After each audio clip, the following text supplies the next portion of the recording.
You open up the EMR before clinic. There's a refill request, a portal message, a result to review, a form that came back incomplete, a staff message asking if you can squeeze someone in before the weekend. And then you look at the schedule.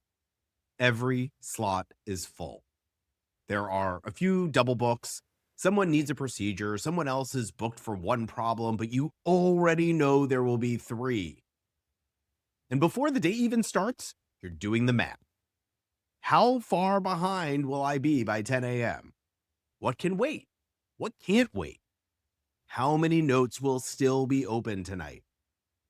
And underneath all of that, the question that completely sets the tone for the day: what if I never actually catch up? Well, hey everyone, and welcome back to another episode of the Better Physician Life podcast. Thank you so much for being here today. So, we are continuing our summer series on books that have really shaped how I think about life and work as a physician. Not medical textbooks, but books about work, time, money, and some of the questions that show up after you've been in medicine for a while, but that a lot of doctors don't talk about. So, the book I want to talk about today is 4,000 Weeks by Oliver Burkeman. And the subtitle is Time Management for Mortals. When I first saw that title, I assumed this was just going to be another productivity book, another system, another calendar method, another way to organize the to-do list. And honestly, most physicians do not need another person telling us how to be more efficient. We already know how to work hard. We already know how to compress a lot of work into a very small amount of time. And we already know how to function when the workload is larger than our schedule. Residency taught us that. Call teaches us that. Clinic teaches us that every single day.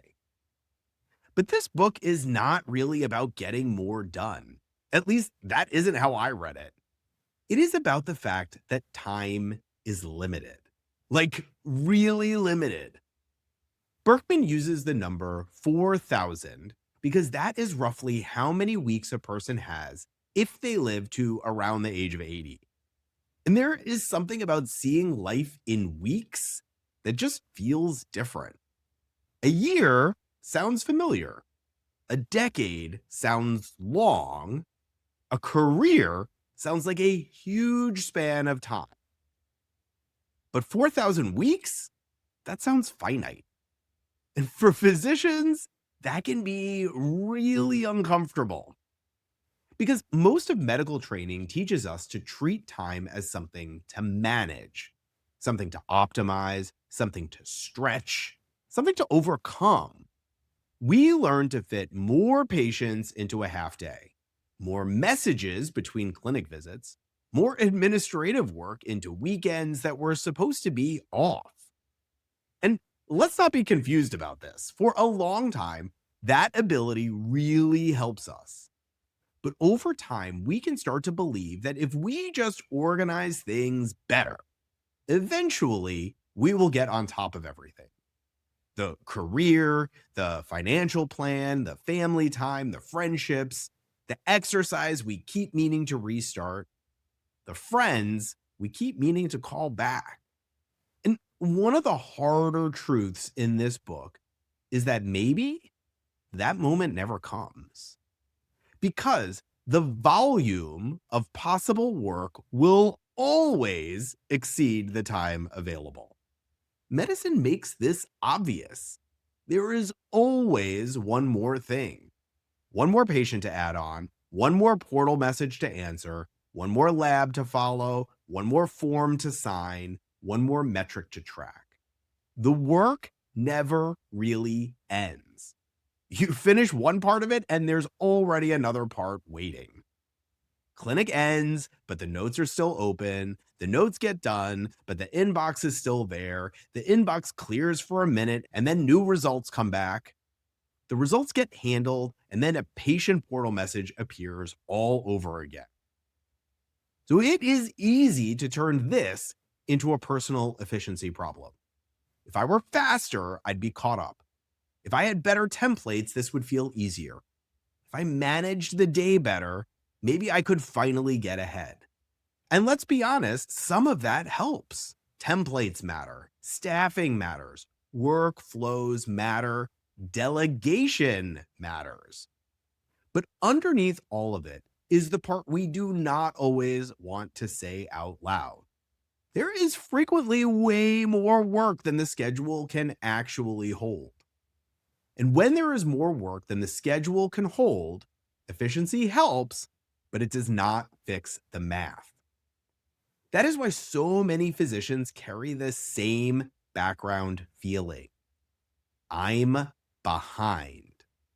Behind on notes, behind on messages, behind on results, behind on the journal article someone sent me 3 weeks ago, behind on retirement, behind on exercise, behind on my relationships, behind on actually being present when I'm home. It's subtle, but it's just always there. That quiet sense that you should be doing something else. You feel it when you're sitting at dinner and part of your brain is still tracking whether that pathology report came back. You feel it when your family is talking after clinic and you're still thinking about the note you didn't finish. You feel it when you open the laptop on vacation for, quote, just a few minutes, because you know what re-entry is going to feel like if you don't. You feel it Sunday evening when you look at the calendar and realize the week is already full before it's even started.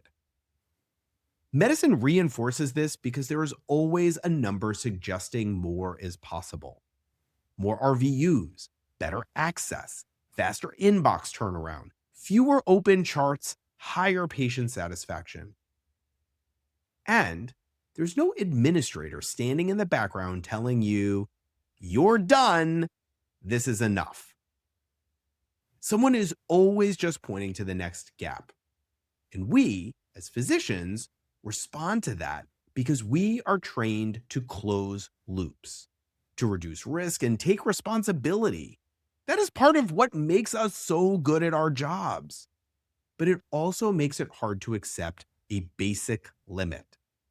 Some things need to wait. Some messages, some opportunities, some patients who cannot be added to an already full day. That is hard for physicians because being reliable is part of our identity. We are trained to be the person who can do more. See the add-on, cover the gaps, keep the day moving. But over time, I can handle it can turn into I should keep absorbing more. And that is where the cost really starts adding up.